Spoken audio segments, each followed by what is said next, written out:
Implication personnelle du gouverneur militaire, le lieutenant-général Lubyanka Johnny, dans le projet d'une mini-centrale hydroélectrique située au village Lida, non loin du chef-lieu du territoire, réjouit la notabilité de Mahagi, une initiative et une contribution de fils et filles de ces territoires qui militent jour et nuit pour le développement de la province sous l'état de siège. Une forte délégation a exprimé sa gratitude de vive voix ce mercredi 22 février à l'autorité provinciale. Aujourd'hui, pratiquement, je crois que la délégation est satisfaite et il y a beaucoup d'avancées et pratiquement c'est rassurant.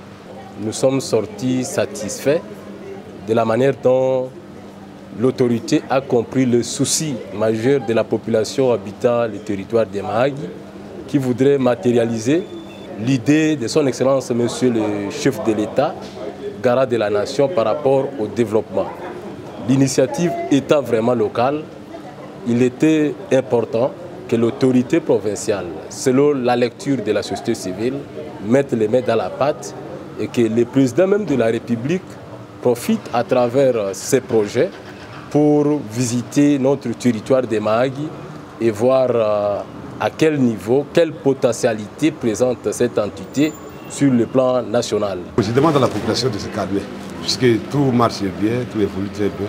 L'ingénieur Moïse Ounen-Chan, initiateur de ce projet Mahagi Énergie, parle de l'avancement des travaux. Les coûts des travaux, ça a coûté 820 000 $ pour les kilowatts de 328 kVA.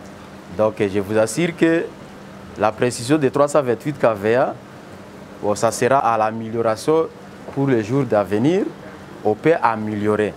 Alors, le coût là que vous demandez, 820 000 $, c'est seulement la cotisation de la volonté de la communauté.